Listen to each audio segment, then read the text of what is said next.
Glug, glug, glug. I don't have a drink. I'm dehydrating myself. I've been staring at the Epstein Files all day. Um, Luckily, I mean, I'm not looking at a really you know, child abuse. It's more, um, conspiratorial, global geopolitical networking to destroy the world order kind of stuff. But, you know, um, this is going to be an interesting episode. So I've got a couple really quick updates on the Middle East because I do want to let you guys know what's going on generally in the area. There's a couple quick updates I'm going to give you. But this show is going to be about I've been digging through the Epstein files all morning. Okay. Probably been doing this for five-ish hours now. And I went in looking for one name, Tom Barrack.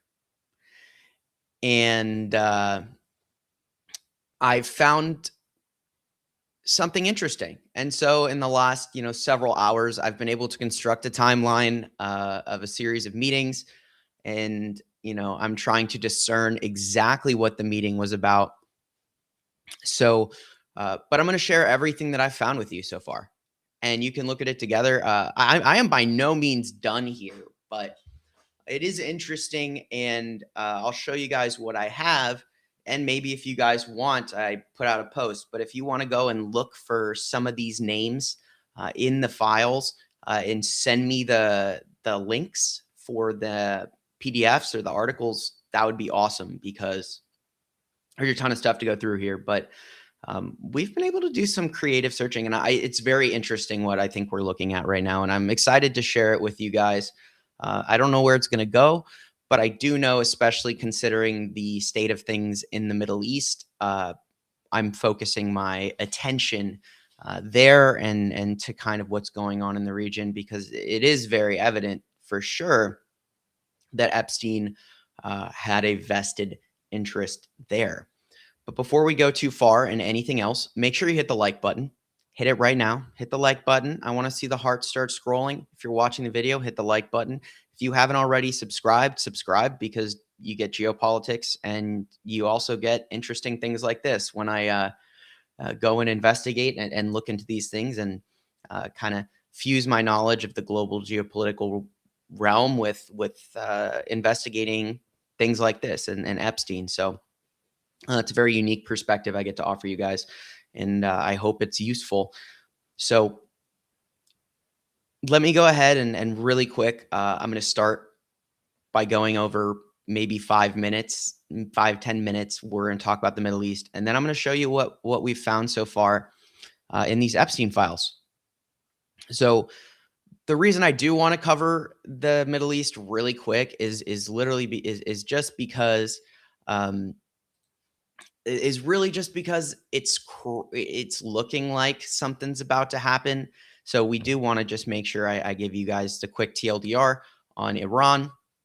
So I'm going to do that really quick and we'll get into it. So wherever you're watching, make sure you hit the heart button. Make sure you like and subscribe.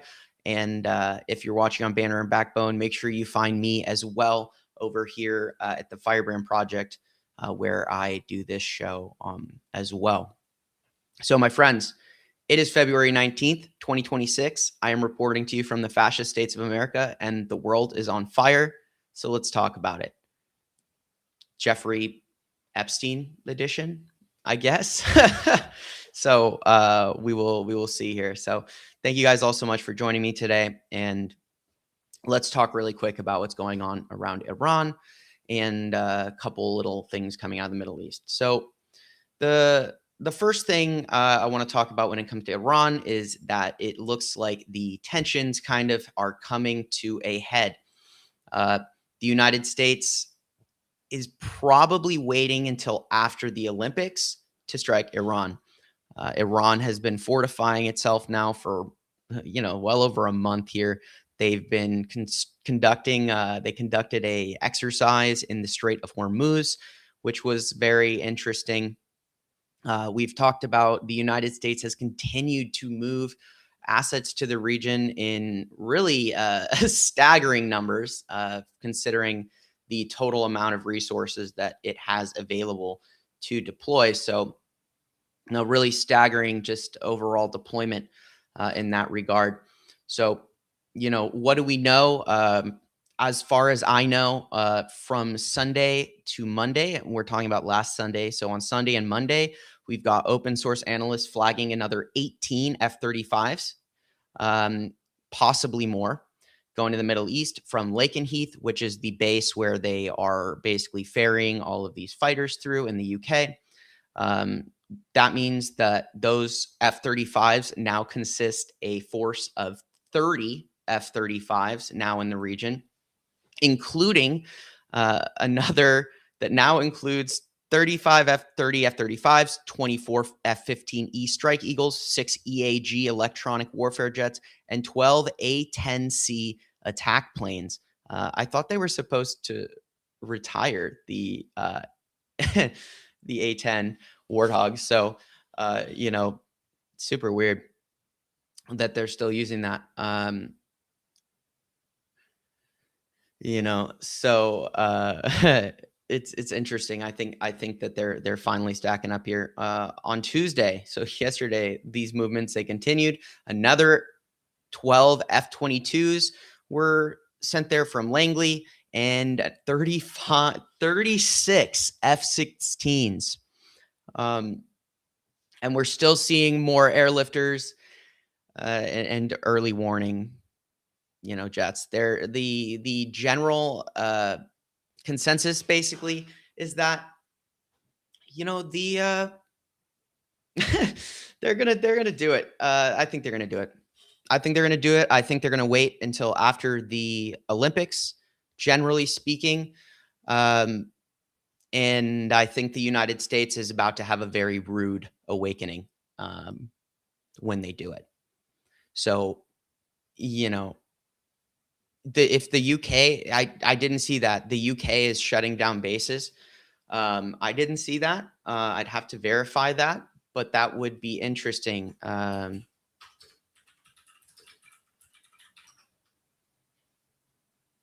Yep. Okay. This just came out. All right. Yeah. So the UK has come out and said that they are not going to allow the US to use any British bases to strike Iran.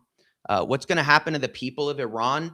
They're going to be annihilated. They're going to blow up, indiscriminately blow up tons and thousands of people. An air campaign like what they're setting up is not, they're not going to be striking targets. They're going to be firebombing everything.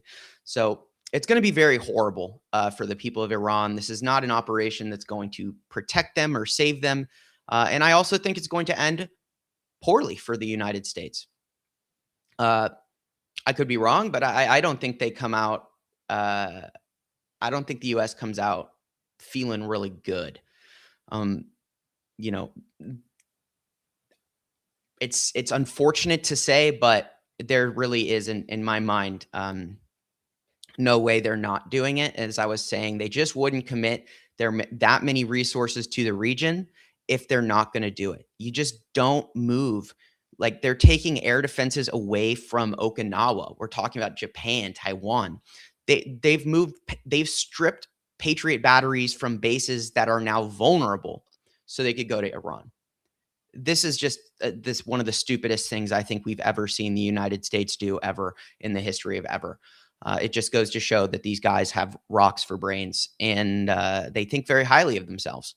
No amount of jets is going to, when a missile hits a U.S. destroyer and kills 30, 40 sailors and they start shooting down jets, we'll see. We'll see. So, I don't think they're bluffing. I don't. I think they're going to wait. Speaking of Israel, the new death toll in Gaza, further analysis has come out, and the numbers are horrific. They're even worse. And probably the most concerning thing and the most horrific thing that I have read today was that 72,000 have been killed since 2023. And the number right now, between October 23 and January 2025, was 75,200. And the study also found that women and children accounted for 56% of those killed. So, yeah, over half of the people that have been killed in Gaza have been women and children.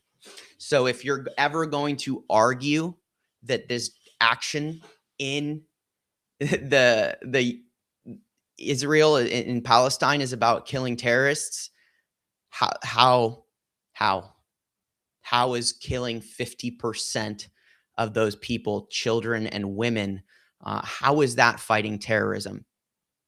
So it's just ridiculous. Riyadh is moving to actually replace the cables, replace Israel with Syria for fiber optic cables to Greece. So they are moving around Israel. And US officials are still currently pestering the Saudi government to back these strikes in Iran.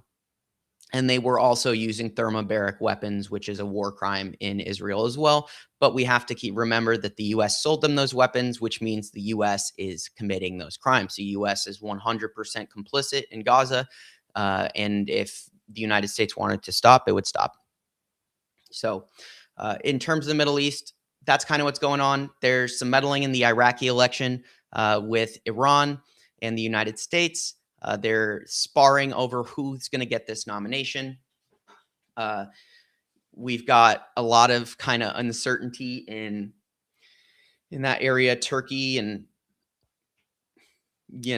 it's just a mess. It's just a mess in the Middle East. So they are starving people in Cuba. This is a really sick regime in the United States. So that's really, I think, all you need to take away from what's going on in Iran. I think they're going to wait to the end of Olympics. I think that they're ramping up their military presence more and more and more. It's really undeniable at this point that they're going to do something. So that's really where it's going to be. Whether they go for a decapitation strike at this point. Khamenei has named I want to say at least 3 successors.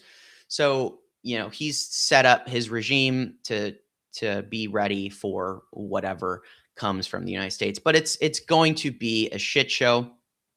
And there's going to be a lot of war crimes, which is why I'm sure the UK is saying you can't use, our bases to commit war crimes. So, yeah, I mean, these planes are we're going to get torn up. This is going to be a demonstration of what it looks like when, you're playing against someone who can hit back, not Venezuela. So let's talk about the Epstein Files. Let's talk about what's going on here. I'm going to fuse tomorrow the Middle East and Latin America together. So we do a newsletter, and it'll be interesting. So it's really quite interesting how that's going to go. But I want to talk to you guys about what I found in the Epstein Files, and I want to talk about what we found here. Maybe you guys have some ideas too. So first thing I want to talk about in general is I just want to talk about where I started. Okay, so where's the first file that I looked at, and what can we get from that? So the first thing I looked at was this, and it was a file. It was a text thread between Tom Barak and Jeffrey Epstein. So let me pull this up and we'll look at it together here.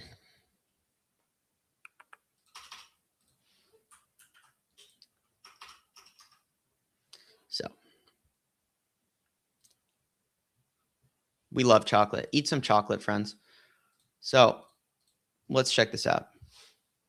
So if you look here, on my screen. Move this here. Perfect. Let's look at this thread. Okay, so he says Tom Barak. This is on August 28th, 2016. Okay, so this is about 6 or 7 months into the presidency, Trump's first presidency, and you receive a message from Tom Barrack here. He says, in which Epstein tells him to download Signal. Okay, he's downloading Signal, and he tells him that asking him when he's in New York and if they want to have dinner with Woody. I'm at this point, correct me if I'm wrong, I haven't looked through a lot of this, but I'm pretty sure dinner with Woody means raping kids, right? So I feel like I've seen Epstein use dinner with Woody many times, and I think that means raping kids. I could be wrong, but he wasn't hanging out with Woody Allen all the time. Like, Woody Allen was not attached to the man's hip. So, is Woody Allen always there? Like, why is Woody Allen always there? If he is, why is he constantly with Woody Allen? Or is it code for something? Like, I don't understand, because he's not necessarily at all of these meetings. So just because he's saying Woody Allen doesn't mean that Woody Allen's there. If that's the case, what does it mean? And they use code, but he uses it repetitively all the time. So I don't know, were Epstein and Woody Allen just that close all the time? But if they weren't, we know they use code words all the time. And I've seen this across almost like all of these invitations. It's about Woody Allen or lunch and meals. We know that they use those terms. But so at this point, Barrack says that he's in Turkey and won't be back from New York until Monday.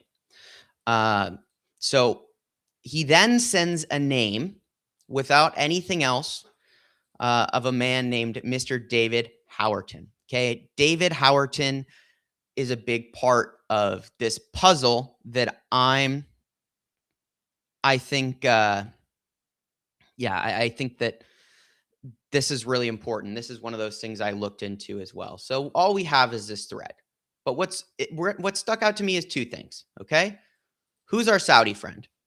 Our Saudi friend, I'm pretty sure that our Saudi friend is a guy by the name of Prince Bandar bin Khalid Al Faisal, and he was involved in some different development projects at the time. He's also was described as a Saudi friend in other contexts, and was very involved in facilitating private industrial and aviation contracts. One of the things that Barrack was working on at the time was something called the Marshall Plan, and it's about moving nuclear energy into the United States. That was with Saudi Arabia and the UAE that these efforts were ongoing. So it would make sense that Barack is down there. He also has a relationship and works with the company that Howerton owns called Hart Howerton, and they are a architecture / like development company. Okay, so we see after this meeting that you start and you're able to find a thread.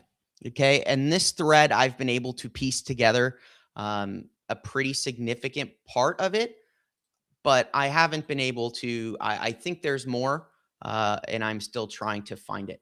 So, this is the first email that we're going to see here that I flagged. All right. And so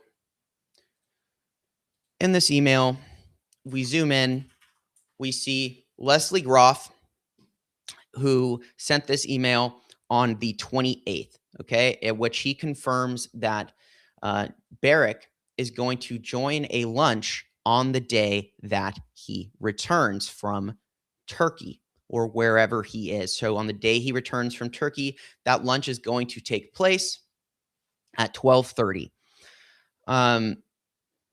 This could be to Epstein. I think this is to Epstein, but I'm not certain.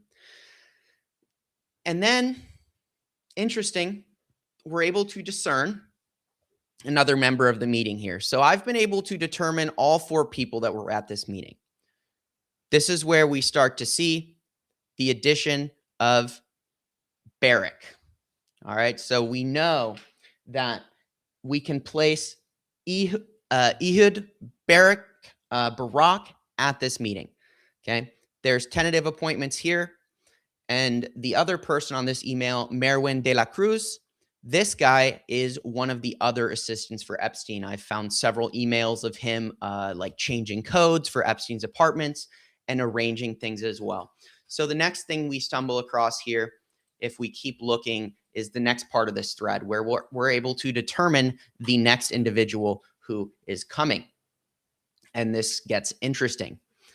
Vitaly Churkin is also joining the lunch. So Churkin was a former Russian diplomat to the UN. He had a relationship where he worked closely with Epstein.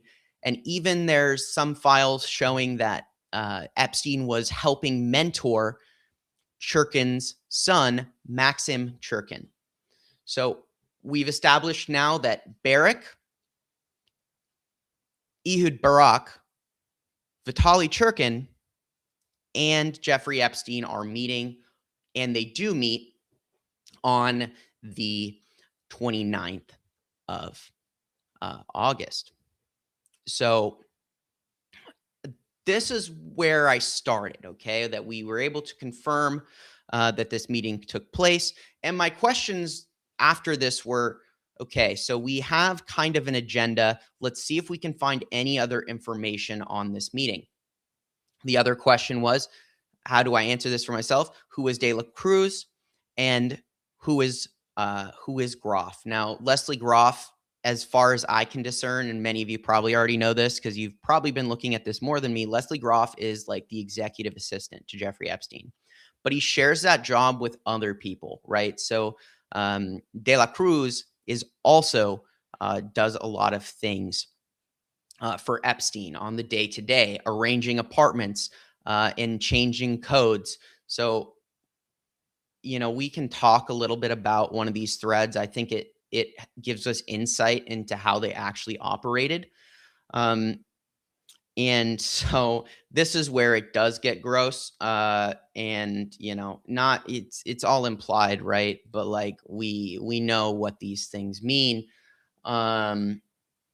So we see email here says, I am, so blank is going, thanks. All right, so they've confirmed that one of the 4 people is going to this meeting. And then they also say, hey, I'm on my way. Could you have blank buy it? Okay, buy what? Can you buy snacks for today with Tom Barrick? If you get those little sandwiches, will you get the prosciutto one? Are they actually getting food or are these children? I'm not sure. But here's a couple things I think that is important, right? So the amount of space, all right, is very small. We can discern, right? We know that there's only so many names, right, who are actually in attendance. There's only so many names in attendance. So we have to, establish whether or not, like how long that name is and whether or not who would like fit that space, right? So we know that there's Tom, Ehud, Vitali, and Epstein. This looks like 4 characters to me. Okay, so this looks like 4 characters to me. So I am going to think my understanding and my guess, okay, is that this is Ehud. That is what looks right. If you look 1, 2, 3, 4, 5 characters here, and if you just go over 4 on each side of space, that's the name that looks like. That's the thing that looks like the name because we've confirmed those 4 people, and there is a document that ultimately confirms that there are 4 people involved. Okay. Uh, there's another email here, and this is someone we're going to have to look into, but it was a side tangent. So we're going to come back to it. All right. But this is another very valuable email here because it puts everyone in the same place. This is where we can confirm all 4 people. So check this out. At which point you have this email. It's very short. I'm assuming this is to Jeffrey, but you have the confirmation of the email where you have Tom Barrack, Vitaly Churkin, Ehud Barak, and Jeffrey Epstein, right? So 4 people are confirmed at this meeting. We can establish there's 4 people there. So from here, the question then becomes, where is what's going on? What's the context around this meeting? Well, I don't really have a ton. However, we can actually see the process to a degree, and with more digging, who actually attended this meeting.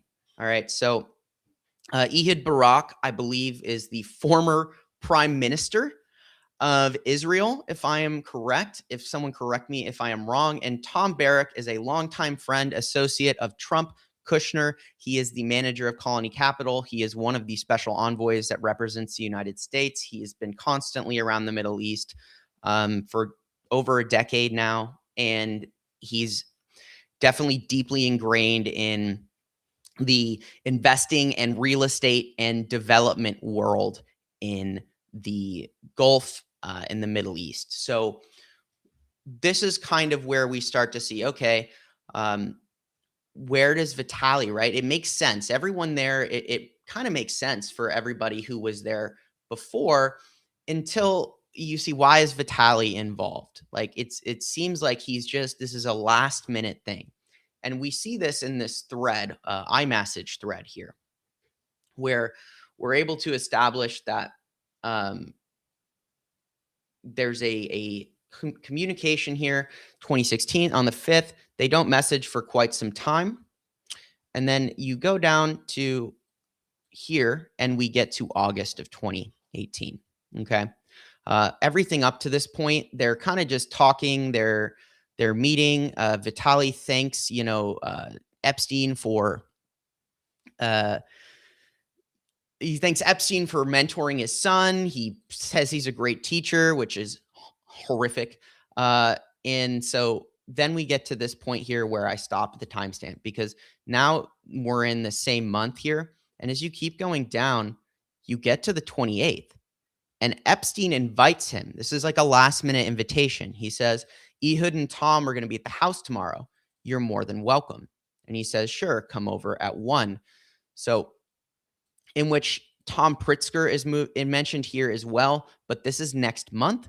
So I kind of let this go. The more important part here is we can again further establish the timeline of this meeting and when Vitaly was invited with this thread of messages. At which point is when I wasn't able beyond this to actually confirm any other meeting at that point. So I know they met at this time, and I know that they had this meeting. I don't know exactly what happened in the meeting. However, what we can do is look for context about what happened afterwards. And I was able to put together a little timeline here to establish what I think at least one of the topics of that meeting was. So our story starts here with Tom Barrack, Barrack, and Tom Barrack is messages Epstein. Epstein messages Barrack on this new messaging platform, where he says that he met with a Saudi. The Saudi, he then says that he's in Turkey, but will be there on Monday. Epstein proceeds to organize a meeting with Ehud Barak, Tom Barrack, and Vitaly Churkin, where they have a discussion on something where I presume they were offered children for a entree for lunch, is what it appears. So after this meeting, though, I want to go back to the sharing of Howerton and what does this name mean? So this is right before the 2016 election. This is yes, yes, correct. So this is all happening right before the election, and it's interesting. You see Epstein's position with Barrack and Barrack in particular. He had a pretty strong position in the in the Trump government. So it really does appear from where I'm at that Epstein is kind of pushing his relationship with Barrack to have that kind of relationship. But we can kind of speculate what this meeting was about. And we can do that for a couple reasons. The first is because we know what hypothetically speaking, hypothetically, they were raping kids for lunch. I can't prove it, but what else did these people do? Ehud in particular was a particularly disgusting man. So this is coming right after he comes back from this meeting.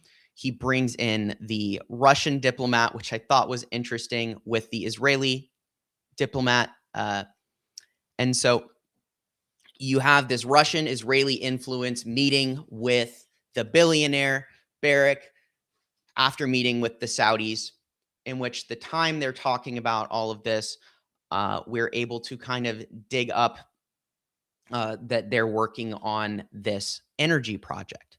But the sharing of the name that sorry guys, really quick, let me swap this. So the sharing of the name Howerton is important because if you look up Howerton, he's in allege is a friendly verb. Yeah, we can allege.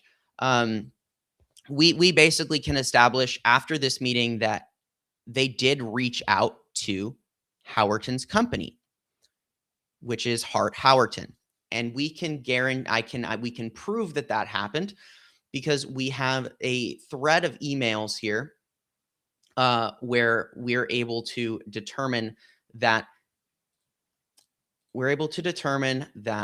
Groff is reaching out to the executive assistant of Hart Howerton about a contract. So what we can see here, and I have all these emails, so I'm going to share these with you. And the really important thing that I've noticed here, at least, and I've asked other people, and if you have recommendations on how to best go through these threads, please share that.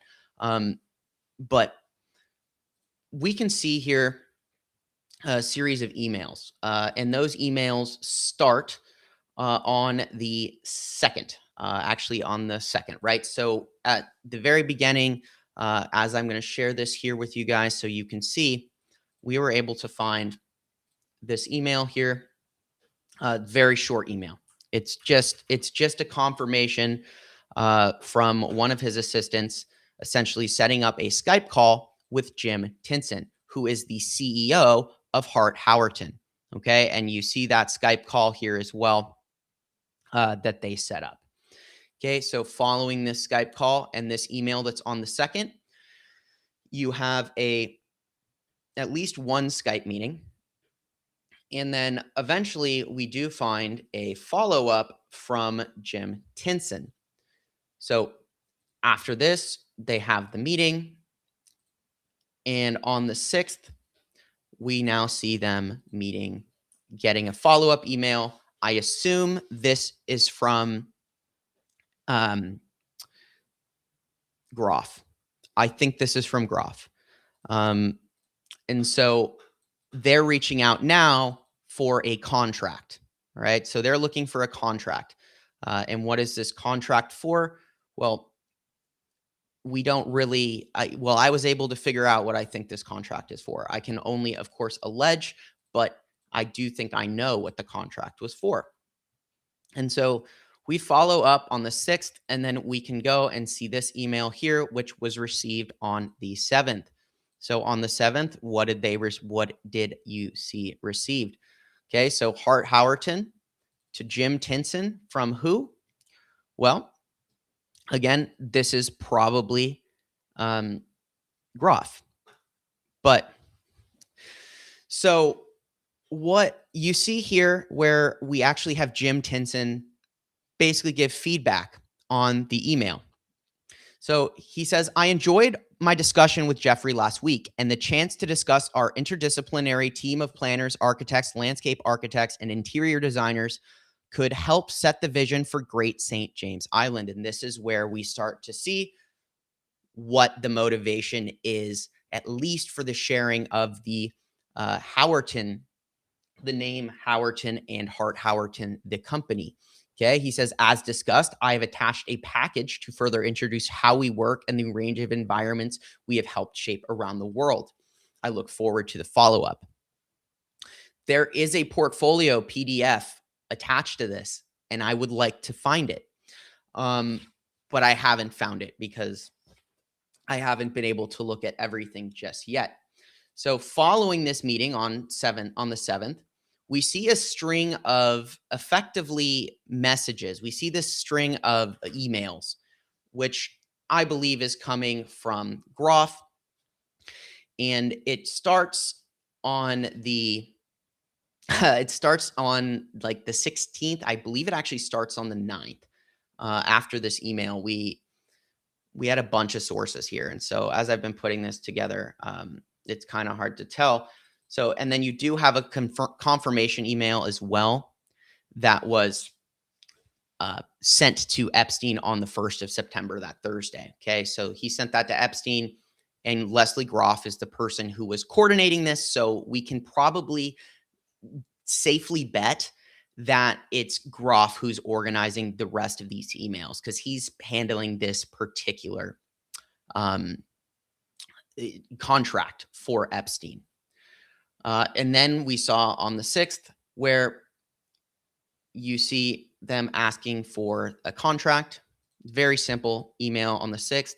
And you have these questions. Actually, you see Leslie still emailing who we know, Diane, who is the executive assistant of Jim at Hart Howerton, asking for this contract.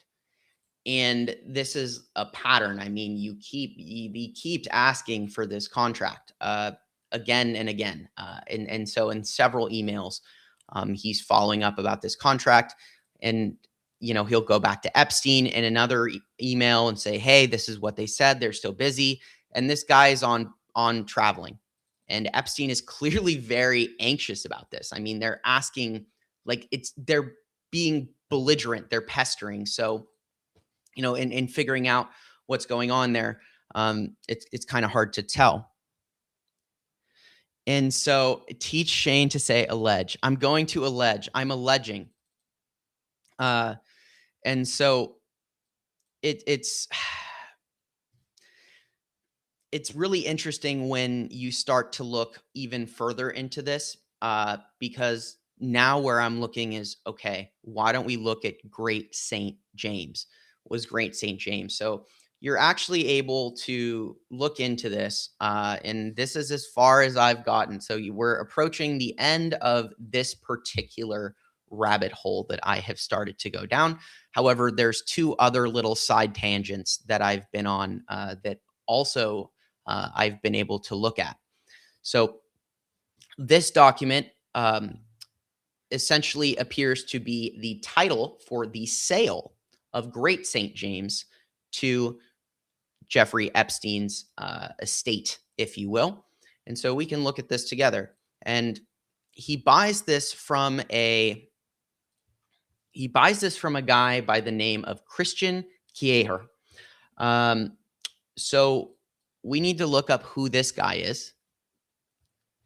And that's one of the things that was very interesting, is you see that he ends up purchasing this particular island for a small sum of $17.5 million.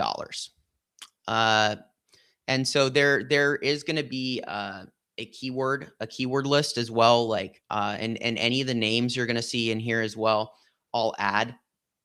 But right now I'm just building out I'm just trying to figure out the scope of what's going on.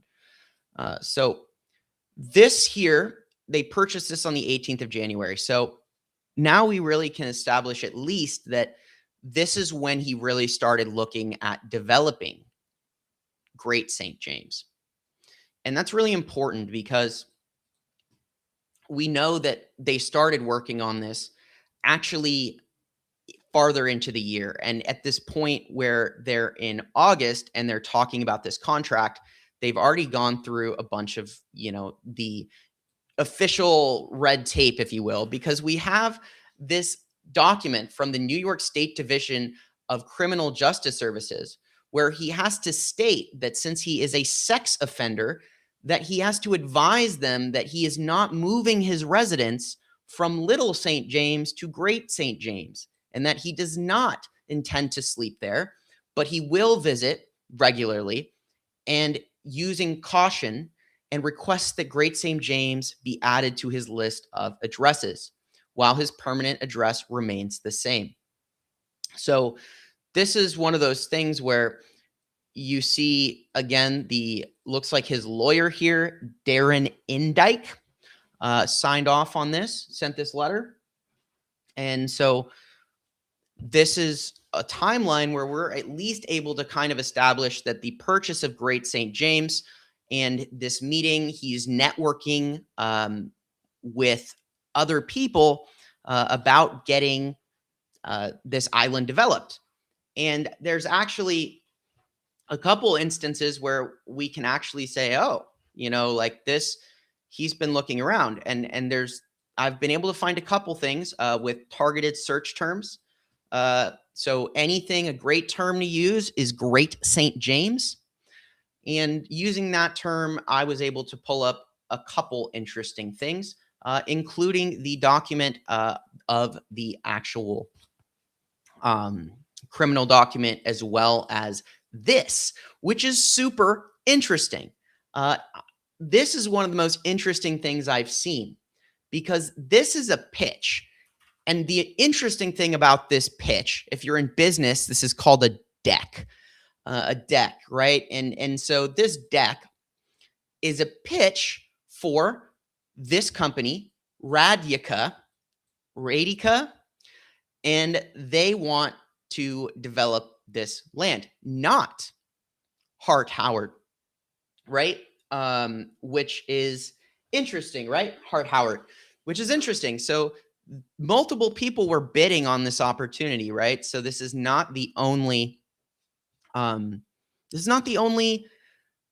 like thing like this. And I know that one of the things you can do is dig into this. And this is one of the things I think would be very effective and important is this. So I think what I'll do at least is I'll basically take a lot of this and I will put a keyword search list in the description of this video. And what you can do if you want is take those keywords, search them, and send them in an email to my personal Firebrand Project email. But we can look at this zoning plan, right? And so we see how they want to build it. There's a grand pavilion, the main private beach, a main dock, a ladies' residence, a master office, cinemas, interest Xmas Cove, an existing landing dock, ATV shortage, the owner's terrace, an interest point, barrier from bad views, the beach area, second pavilion, a tree, a French garden, guest houses, existing movie rooms, semi-private offices, more private offices, contemplation points, massive buildings, sundial, Capri, all these things, right? And this might be as well where you're seeing here, yoga beach, main kitchen, laundry, caretaker's house. Look at this is the Great James, and these are the private common areas, okay? So these are their concepts. This is what they want to do. You've got Great St. James. This is how they want to, make this new, these massages. This is where Epstein does his fucking dirty. So who is in here? Because what you're seeing, guys, is this is them building These companies are pitching to build a sex trafficking hub. This isn't just a house, right? We know what they did at these places. So whoever's pitching to build these places are the people that are designing the infrastructure. Correct. The infrastructure for raping children and child trafficking, right? So you've got private areas.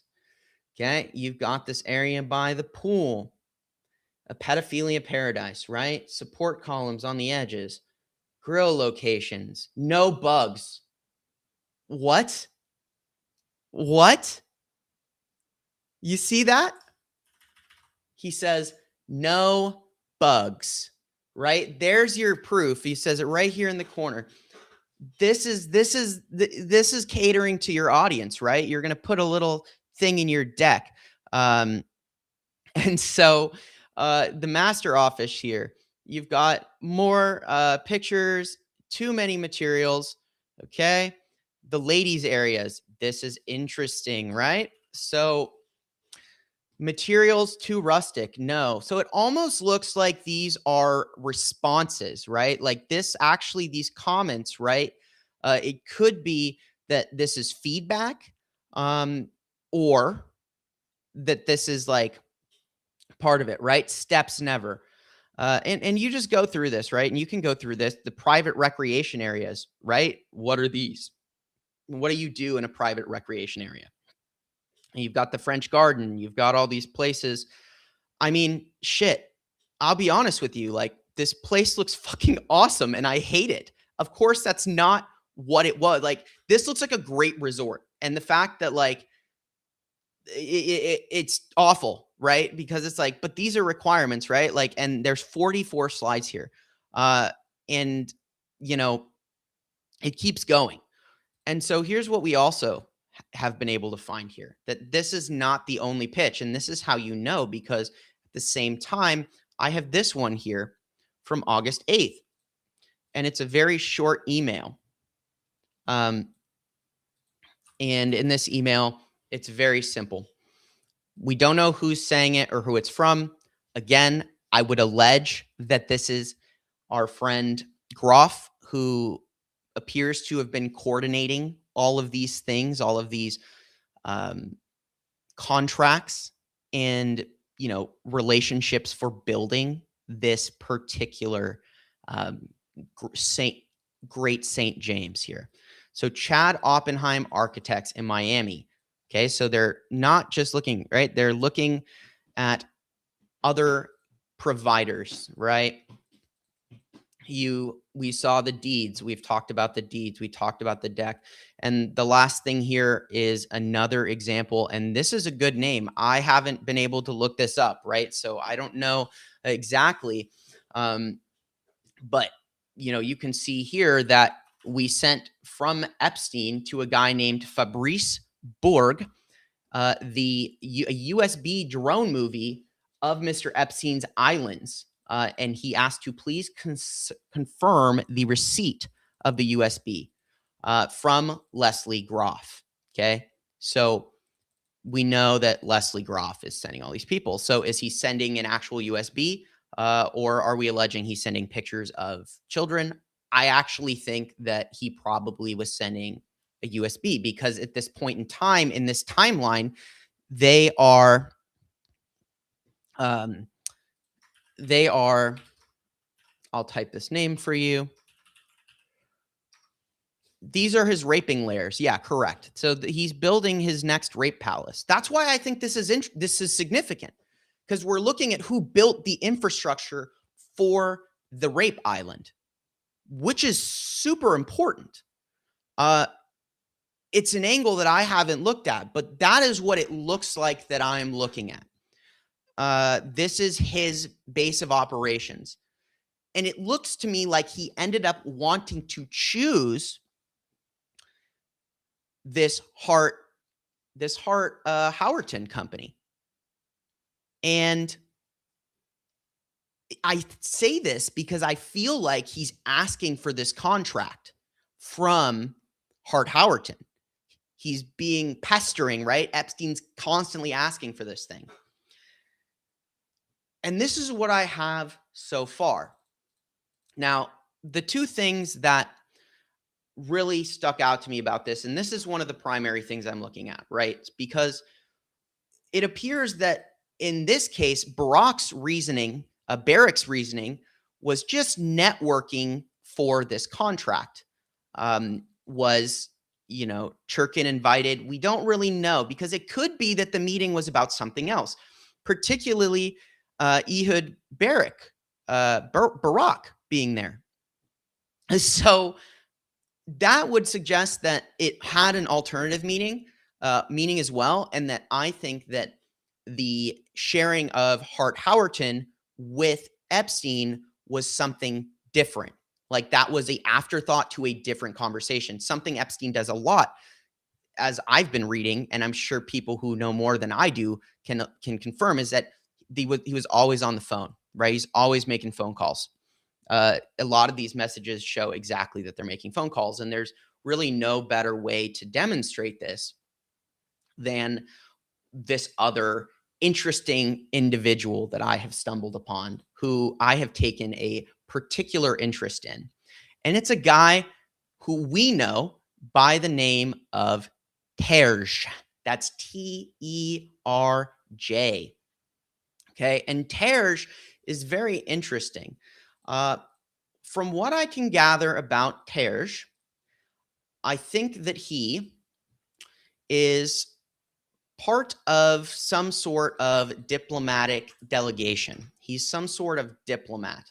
And I stumbled upon his name actually in an interesting way, because I was actually looking for more things about Tom, more information about chats between Tom Barrack and Epstein.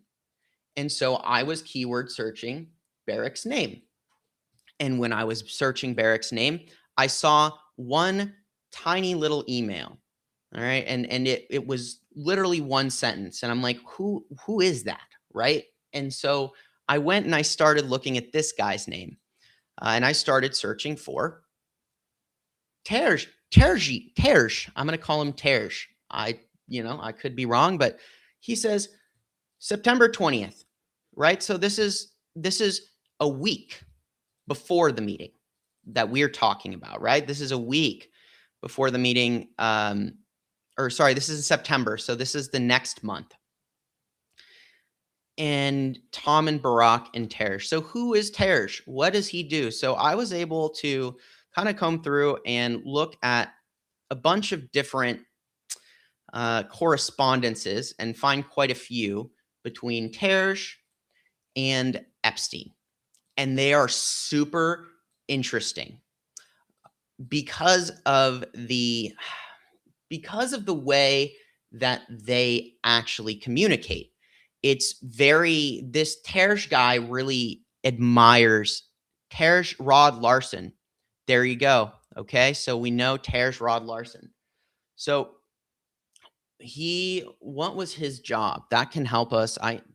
Terje Rod Larson. He's a Norwegian diplomat.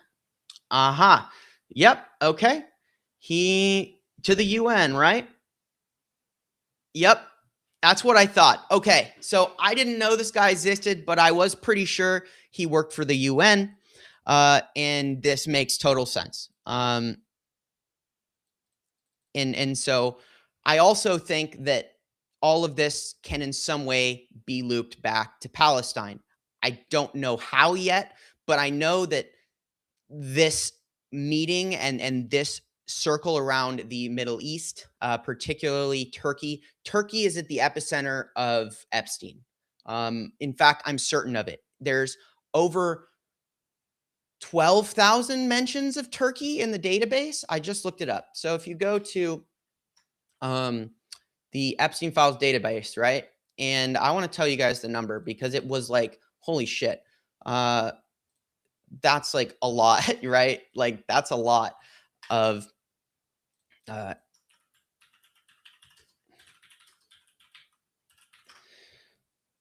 So if we go to this library, right, and I search Turkey, so I'll show you, right? Like, let's just do this together. There's no reason we can't look at this together because, like, you guys are teaching me stuff right now. So if we go here and I look at Turkey, what's interesting when you search Turkey is what type of things are being searched. So 2,000 mentions of Turkey. And a lot of them are articles about what's happening in Syria at the time. Okay. So it's 2012. These go back farther. I mean, they're talking about Turkey and Syria all the way back to the 2010s. The situation in Syria, in particular, when you understand geopolitics, you have to understand the tension between Syria and Turkey because the SDF, or the Kurds, if you will, that live on the border of Turkey. Turkey considers them terrorists, and they were backed by the United States for a long time. And Tom Barrack is currently involved in negotiating in Syria with these individuals, this group on the border with Turkey, and actually trying to get them to integrate into a friendly Syrian government. Whatever they've been doing in Turkey has been going on for over a decade. Whatever they're doing in Turkey has been going on for over a decade.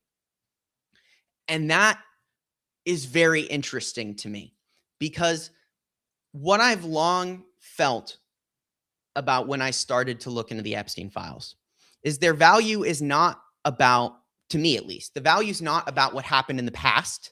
It's about what they can help us figure out in the present. And this is an angle I've been watching for a long time. And this can even go back to actually where we're starting to talk about the relationship between MBS and Kushner and all these things. But what I think is important here is establishing when things started to take place, because Turkey, I do think, was working with Epstein. I don't see why Erdogan wouldn't be. He's a dictator, and he's trying to destroy his democracy right now. So here's where I want to show you, because this is where we see a multiple series of conversations between Epstein and Teresh. And this guy just cannot get enough of Epstein. I mean, he is like a super fan. It's uncomfortable. I mean, it's like really uncomfortable. So we'll see here. Let me show you. So a couple of these threads. And so this one here is from 2011. Okay. And so this goes all the way back here. And if we look at Teresh here, we're going to look at what he says to Epstein. He says, "Please call me. Cannot receive SMS for now. What happened? Where are you? Please call me. Please call Teresh." Right? I mean, what this guy is like always like manic, like even his messages. "Can person come to my place? Urgent." Who is person? Confirmed. 5. Okay, what's confirmed? 6:30 to 7. So this guy, I think, is this to me reads as I'm alleging that he's asking Epstein for a child. And actually in these messages, he's constantly asking to visit Epstein's apartments. I am certain that Epstein's apartments were places where you could go to get a kid or a young woman or a young boy, right? The purpose of the apartments were to basically allow people to go to a children, because they will ask, "Can I go to your apartment?" Where he sends an address, where he asks for the very specific address here, which Epstein spawns question mark. And then clearly Teresh figured it out, right? Because he got there. This is very interesting to me. Who is he calling? What's the phone number? We don't know. Now you see another one. He says, "I'm in Saudi. Blackberries do not work here." No, just I sent you. He says, "What? Who's Shukiev?" Don't know who this is. Another question. And FOD wants to build a bigger foundation than Gates. Okay. So who's FOD? It's kind of hard to determine, right? It's like you read all these messages and you're like, okay, well, who's FOD? Who's this? Who's that? Like we keep seeing all these different people. And so what I can say is I just want to double check here. Um, you know, Faisal, right? This is not Faisal. So now Terj is in DC. He does this, right? He's all over the place. Now, this one, again, he's always trying to call Epstein. Here we go. Another one of these. Tried, see mail, will do. Okay. This is in 2015. All right. He says 2 hours with Ariane. And then he follows up and says, Fabrice, okay. Thank you for delivering me this sex trafficked child. He tells him to call the number. He says, having fun. Disgusting. Disgusting. He says, great. Tried. Again, they're trying to get a hold of each other. And this message is sickening. It says, dear Jeff, thank you for this, for the best and most generous friendship. With you, so challenging. I mean, warmest, right? He's just thanking him. Same to you. He's in Kuwait. All right. This guy's everywhere. And this is why I thought he was in the UN, right? Now he's in Qatar. Now he's wishing a happy birthday back in Bahrain. Now, Thursday. And so he says, now he's going back to Epstein. You want to meet some people in Paris. And then Jean-Christophe Durand, BNP Paribas. I have not had a chance to look into these people, but he's networking. Now we're in 2016. Okay. And I'm trying to stay in a certain time period, right? Like this guy is a former banking executive in the Middle East and Africa.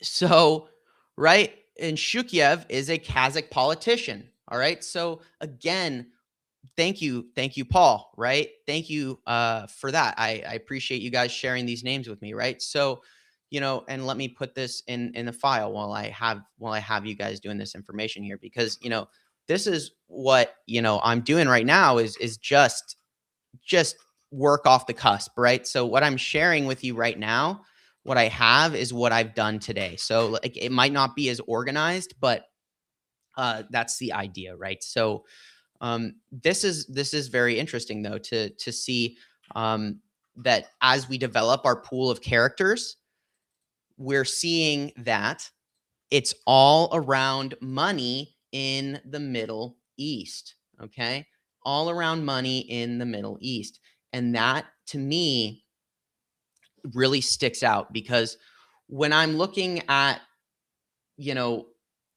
these different when I'm looking at these different people and I keep seeing it circle back, he's constantly in the Middle East with these Saudis. And this has to do something with energy and development and infrastructure, right? These are weird. Okay. So this is like a call log of something different, case data messages. Okay. And now this is between him and Terj, I believe. Okay. So Epstein sends a bunch of things now, question mark. And then Serge, the sender, right? He says, no, black collar, okay? But you liked black also. And you also like black, the Goose brand, winter jacket. Okay, I think they're selling somebody, okay? They're selling somebody. He's picking from a menu. I tried calling you. And he says, I'm head of HR. I'm due to meet the head of HR in Geneva. Okay, so I think that this is Serge Terre. She's in Geneva. And we again see more of these messages. So this is the same type of thread in just a different form. They're talking about the Korean PR diplomatic channels. So there's all kinds of weird money, right? They're talking best headhunters for boards, right? Hendricks, who, and David Bomer, like who are these people? Okay. They're asking around. Excellent expertise in philanthropic capital. This was interesting. At Foundation Deputy Director. All right. And they probably sent a person. I wasn't able to determine who's doing this. So, fine. Not sure to say about fintech people.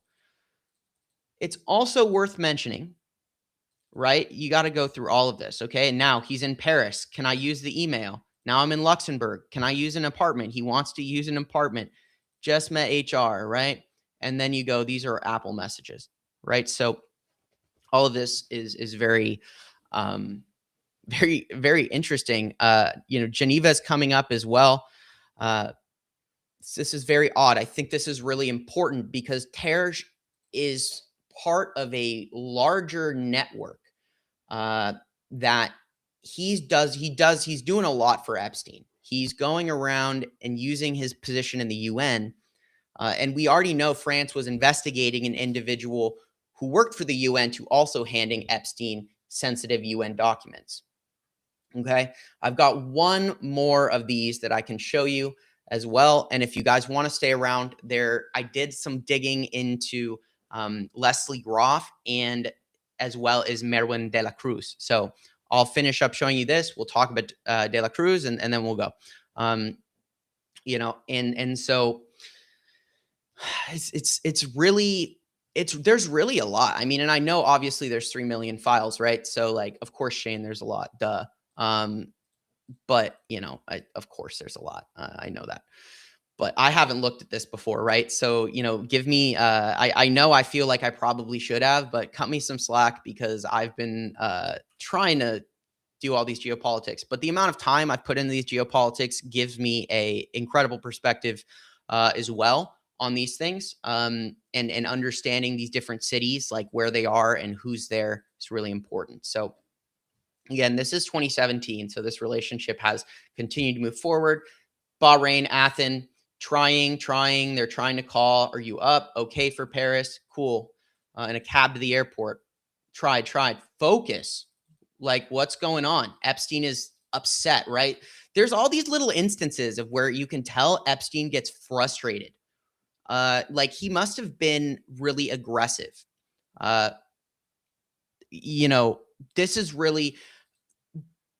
This is crazy, right? Look at this. Hi, could you speak to someone in a bank or financial institution in London for Edward's work experience? Okay, so they're talking about these financial institutions. He says, I'm going to California. Tried. Having dinner with Thorbjorn tonight in Berlin. Who is Thorbjorn? Let's add it to the list. Who's Thorbjorn? Who is it? Let's figure it out, right? What happened to the Indian? The Indian, not sure. Shall we try again? With Indian, muscles are coming from Mong on D.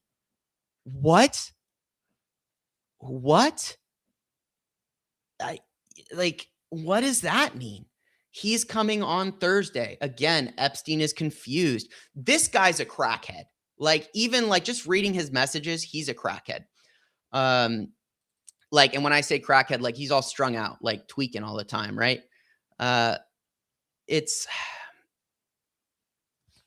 He says, good morning. We should compare notes. Productive, yada, yada, yada. Empty message. I'm on my way with Mona, Grace, Camila to Ascot. We'll call after. Again, big names here, right? These are all codes, right? We'll see if R shows up. Just arrived in London. Up, morning, tried. Last week of August.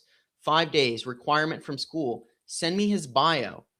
And now, this is interesting, okay? Mother, Mona. And now we figure out who these people are, right? Blank is a Norwegian son of diplomats. He grew up in Israel. His mother is Mona, Norwegian ambassador to Israel. Father is a head of the UN Middle East, lived 6 years in New York City, attending Brown, last 3 years at Stowe School, Buckinghamshire, Norwegian ambassador to UK, father, bilingual English and Norwegian. Okay? Guys, this is all about how he's infiltrating the UN. Epstein was doing some crazy shit in the UN. He was in the UN. He was dicking around. He was trying to destroy the UN. Like, that was a definite goal of Epstein and his network, was leveraging the UN to get information on this as well, right? So Thorbjorn Jagland. So we have someone in the chat who's confirmed that he is a diplomat he's a Norwegian diplomat, right? Okay, so we can see here, put him in my document here so I have it as well. But like, look at these things. Do I save all this in the cloud? Yes, I have all of this in the cloud. And I am compiling a little document here myself in terms of what I've been looking at. And I've got this all in one place. So I'll be able to provide a little bit more context in this post for sure. But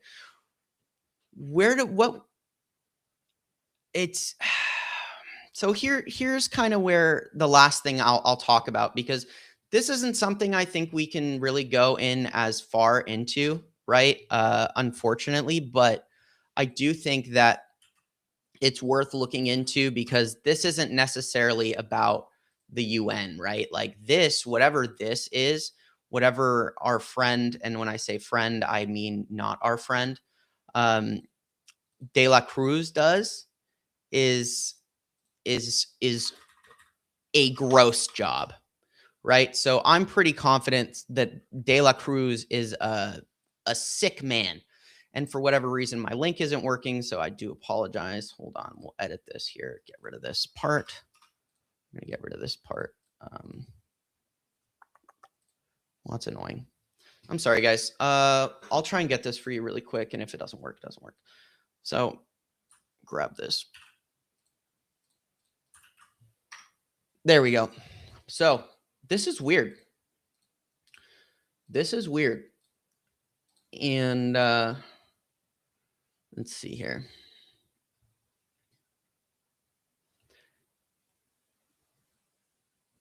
Yeah, I save all of these. I download and save each and every one of these files separately as I look at them, because they will take them down. I think they've been doing that. So check this out. This is where I think, whereas Merwin de la Cruz, here in this thread, you see Leslie Groff tell him to change the codes on various apartments. So door code for 10B. He says, change that.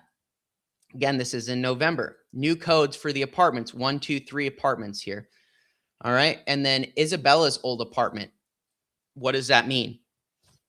Right. Yeah, De La Cruz, I think, is an assistant, right? And he says here, 11P and 11J. You can change 7J this morning. Guest is arriving around 2 p.m. 3M is available. Larry will be coming to stay. Who is Larry? Who's Larry? Is it Larry Ellison? Where was Larry Ellison in November 29th of 2016? Where was he? And, must know the codes here. Hey, can you send me a list of vacant apartments so I can change the code? So there's Merwin. Merwin is like a guy on the ground. He's doing, he's doing all the kind of grunt work, it looks like. And seriously, when you look at this here too, I'll show you this one, because I'm like, this one is even weirder. You look at this one and you're like, what is he going on about here? So why is this not working? These things are stupid. I fucked up my links here. Let's see if I can fix this. If not, it's okay. All right. Well, I'll have to go and see if I can find this here as well. So there it is. Got it. Right. So basically that's what I got. Actually, that was a duplicate. So here's what I think I have. I don't have everything, not even close. In fact, I just started, but I think that we are in a spot where we can have directions. Larry Summers, allegedly Larry Summers. Yeah, could be Larry Summers. This is a couple things. So what am I interested in from this? There's really two things I want to figure out. I want to figure out everything I can about this Terj guy, who we now know is the diplomat to the UN, and and if someone could send that to me as well, I'll have to go back through the chat here and grab these names because I'm learning shit like on the fly. You guys are teaching me things here. There you go. Terj connected, right? This guy Terj is this diplomat, right? He's this UN guy. And I know my thoughts don't really sound collected, but like I'm figuring this out as we have this discussion. So I think the next things that you'd probably want to look into is one, Great St. James. Who's buying Great St. James? Who's doing it? Where's the purchase? Who's on the contracts? And what's the timeline that they started to build this thing? The second is, what can we learn about that meeting and who was there in 2016 on August 29th, that Monday, and what were those four men, Churkin, Barrick, Barack, and Epstein, talking about at that lunch? Those are very good questions. And I will, I definitely, I've sent a couple messages to Zev Shalev. Hopefully I can get ahead of him, a hold of him, and we'll chat about it too. But, Terj is going to be a big part of this. I think he might be a key to the UN. And it seems like he was one of Epstein's bitches. But also, there's a lot of financial stuff, right? Just in what we saw, he's looking into finances. He wants to get a hold of these banks. Whatever the parallel structure that, they're setting up right now is, whatever that goal is whatever that goal is, must be something that's happening right now. And that's the thing, is we can use this network that already exists to help us figure out what they're doing in the present. And, the things we know are essential in figuring out what we don't know. Yeah, Great St. James was supposed to be the second island, right? So that's this discussion we're having, was that this island, we were seeing the bids for who got to build Great St. James in 2016. And we were able to at least put together a timeline that shows, to at least a certain degree, that this process was ongoing. We can see the title, we can see the various groups of people he reached out to, and this is best evidenced by the Hart-Howerton meeting with the CEO of Hart-Howerton. That's what we can discern there. So we have two things really, I think, that we can look into. And I really think that this is the angle where we can try and take this into the Middle East and Turkey. But everyone in the Epstein Files, it can tell us things about every corner of the world. And, this region, they've been acting like really rich billionaire dictators for a long time.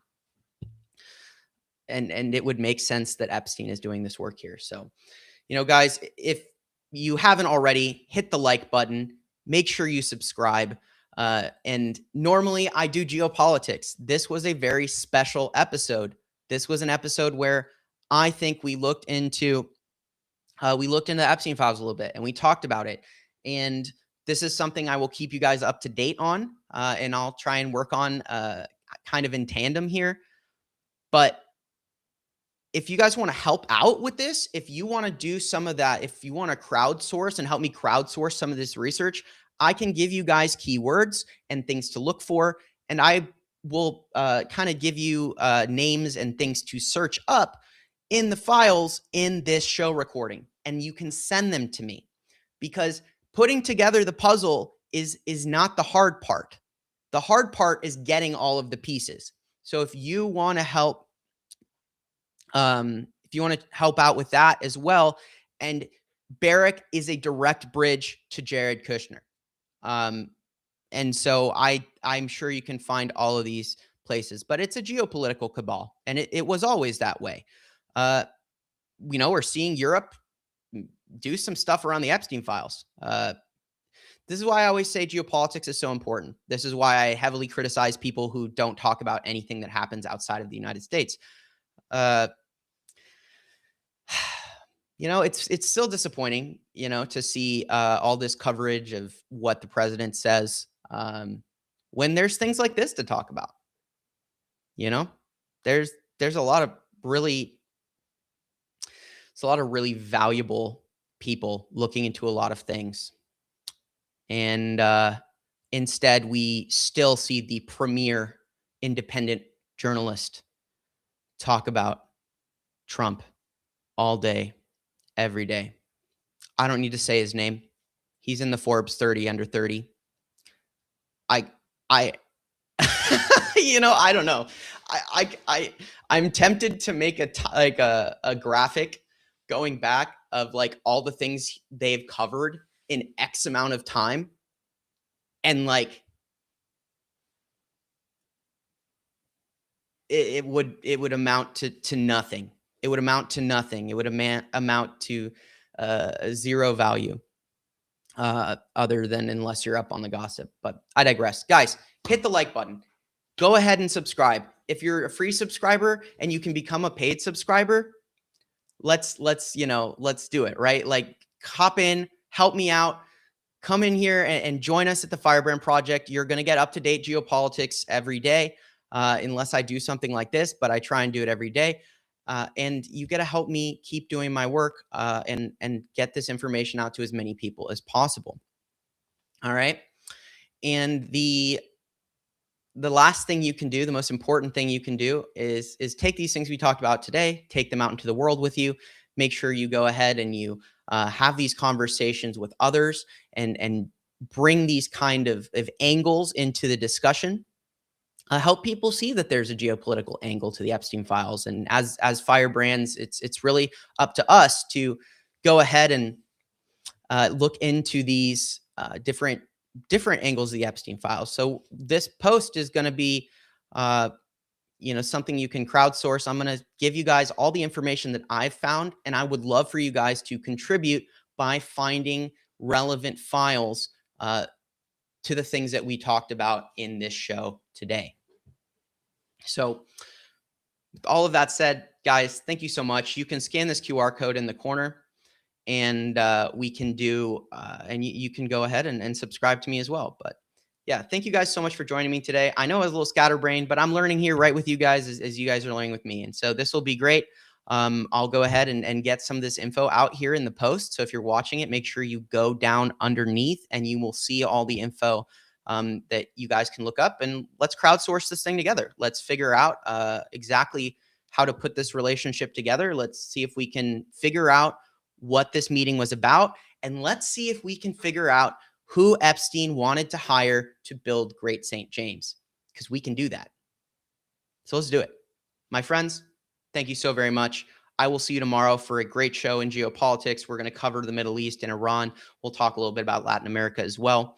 And I look forward to seeing you then. So make sure you subscribe, paid subscriber, all that shit. I appreciate you guys. I digress. All right, my friends, goodbye. I will see you tomorrow.